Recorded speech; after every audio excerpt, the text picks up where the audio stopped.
भारतीय राजस्व सेवा के सभी प्रशिक्षण अधिकारीगण, आप सबका मैं संसद में हार्दिक अभिनंदन करता हूं, स्वागत करता हूं। आप सब अपनी कड़ी मेहनत, कठिन परिश्रम, देश सेवा, राष्ट्र सेवा के लिए इस महत्वपूर्ण सेवा के अंदर आप अपनी सेवाएं देंगे।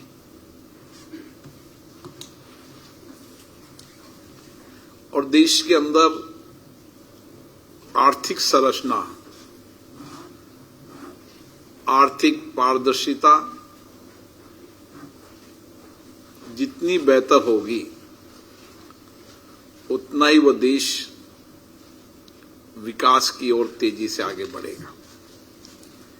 इसलिए आपका बहुत बड़ा योगदान इस देश के लिए है। एक लंबे समय तक आप इसी सेवाओं के अंदर अपनी सेवाएं देकर बदलती टेक्नोलॉजी का उपयोग करते हुए देश के आर्थिक प्रबंधन को और बेहतर बनाने का काम करेंगे। मैं पिछले दिनों से जब भी यूपीएससी से एग्जाम के बाद प्रशिक्षण प्राप्त करने वाले सभी लोगों से मेरा मिलना होता है, मैंने एक परिवर्तन देखा है कि 2010 के अंदर 23% ही महिलाएं होती थी। आज परिवर्तन मैं देख रहा हूं कि 34% महिलाएं हैं। पिछली बार आईपीएस का बड़ा बैच आया था और उसमें भी आईपीएस के अंदर भी 34% महिलाएं थी। कोई समय था जब पहली आईपीएस अधिकारी महिलाएं होती थी। आज परिवर्तन का ये युग है और आज भी मैं देख रहा हूं कि अभी ही 40% है, लेकिन जिस तेजी से बदलाव हो रहा है, आने वाले समय के अंदर ये 50% से अधिक बहुत ही जल्दी सभी सेवाओं के अंदर, और केवल भारतीय प्रशासनिक यूपीएससी की सेवाओं में नहीं, देश के तमाम क्षेत्रों के अंदर छोटी छोटी सेवाओं के अंदर भी मैं महिलाओं की जो भागीदारी देख रहा हूं, क्योंकि उनका टैलेंट, उनकी बुद्धिमत्ता, उनका आत्मविश्वास, उनकी संवेदना निश्चित रूप से जब भारत की 50% आबादी भी देश के विकास में अपना योगदान और तेजी से बढ़ेगा तो निश्चित रूप से हमारा देश और दुनिया से तेजी से बढ़ेगा। केवल भारतीय प्रशासनिक सेवा या सेवा नहीं, टेक्नोलॉजी के अंदर भी मैं देख रहा हूं, विज्ञान के सेक्टर में देख रहा हूं, इनोवेशन के सेक्टर में देख रहा हूं, बहुत बड़ा परिवर्तन देश के अंदर हो रहा है। मुझे खुशी है, ये नए भारत का भविष्य निश्चित रूप से, जिनमें बहुत आत्मविश्वास है, नई सोच, नई चिंतन है, नए इनोवेशन का सामर्थ्य है, चुनौतियों से लड़ने में आत्मविश्वास है, निश्चित रूप से आने वाले समय के अंदर दुनिया के अंदर कुशलता मानव संसाधन के रूप में भारत की होगी और इसीलिए हम कहते हैं कि दुनिया के अंदर भारत नेतृत्व करेगा तो उसकी सबसे बड़ी ताकत हमारी युवा जनसांख्यिकी होगी और वही हमारी सामर्थ्य दुनिया के अंदर नेतृत्व करने की दिशा तय करेगी। क्योंकि आप एक महत्वपूर्ण सेवा के अंदर अपनी सेवाएं देने के लिए प्रशिक्षण प्राप्त कर रहे हैं और राजस्व सेवा के अंदर जीएसटी और कस्टम, आज हम देख रहे हैं कि कोई समय था जब 2 टैक्स कलेक्शन की हमारे यहां पर व्यवस्था है, डायरेक्ट और इनडायरेक्ट।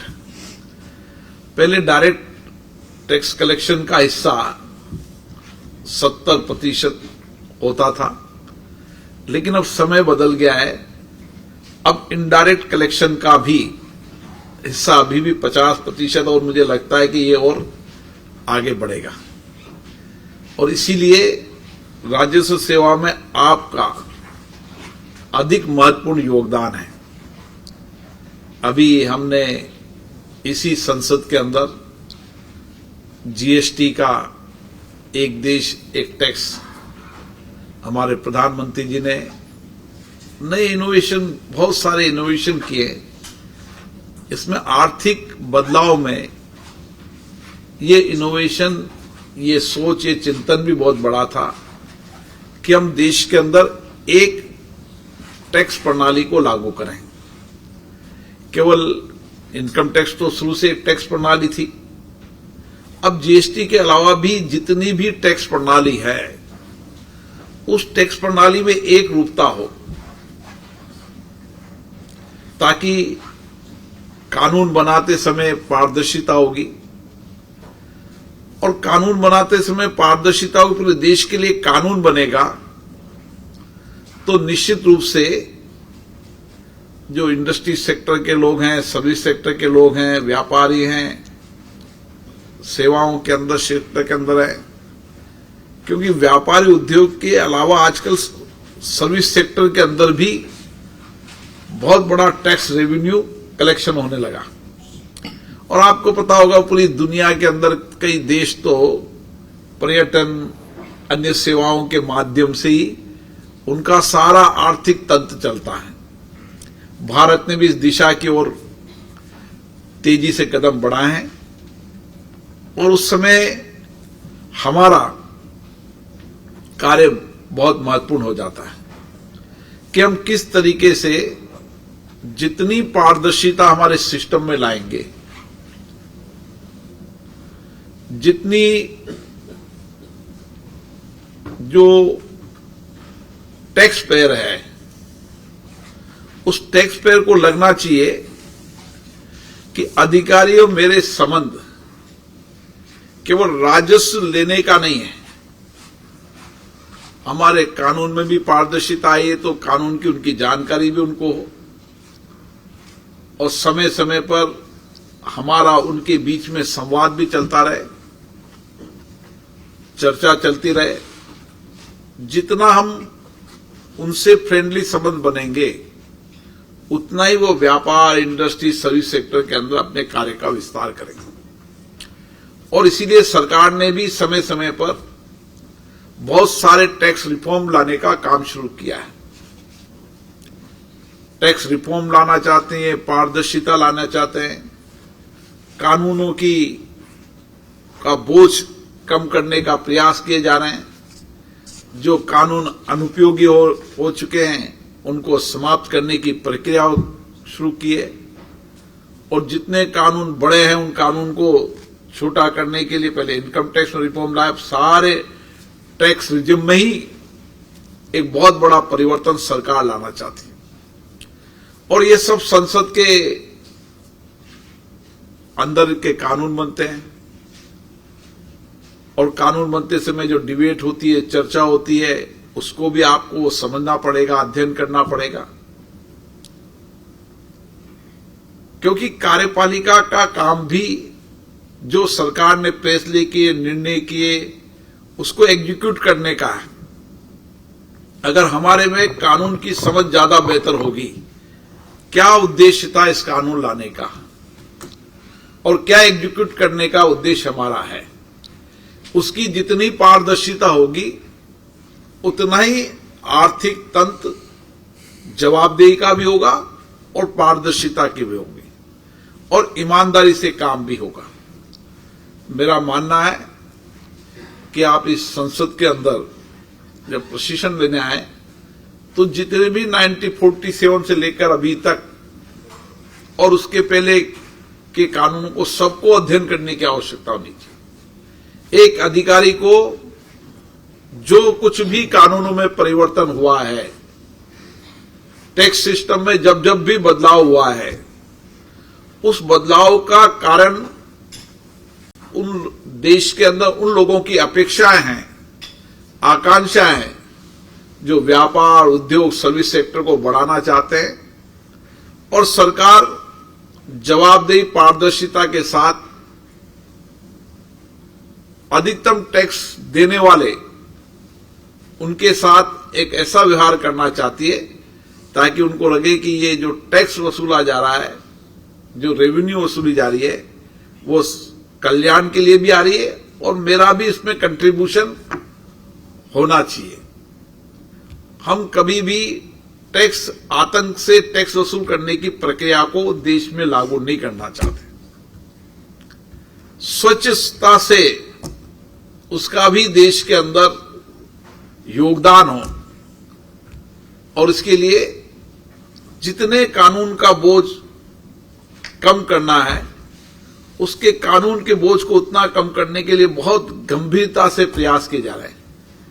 इस 10 साल में आप बहुत बड़ा परिवर्तन देखें और आने वाला समय तो बहुत बड़ा परिवर्तन का समय है। और क्योंकि आप भविष्य के इस विभाग के अधिकारी हो, इसलिए हमारी नई पीढ़ी जो अध्ययन, शिक्षण, प्रशिक्षण, नए इनोवेशन करती रहती है, जो टेक्नोलॉजी फ्रेंडली है, क्योंकि अब सारा काम टेक्नोलॉजी पे हो रहा है, एआई पे भी हो रहा है, डेटा एनालिटिक पे भी बड़ा काम हो रहा है।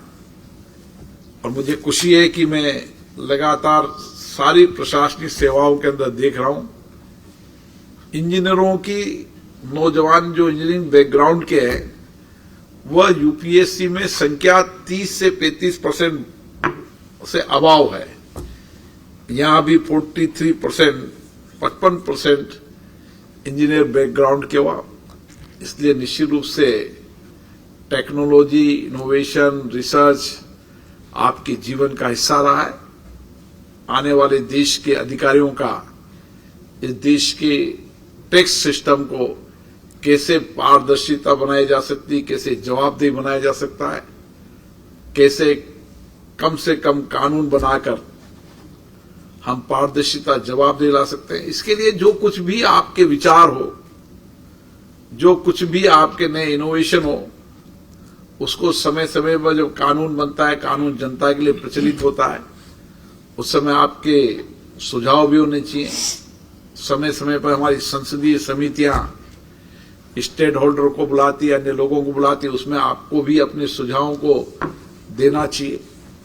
सबका योगदान, सामूहिकता का योगदान, मिलकर इस देश को हमें विकसित भारत बनाना है तो सबका योगदान होना चाहिए। जो जिस क्षेत्र में काम कर रहा है, कठिन परिश्रम से, कड़ी मेहनत से, आत्मविश्वास से, हम सब मिलकर हमारे देश को विकसित भारत बनाएंगे। यही हमारे संविधान का मूल मंत्र है।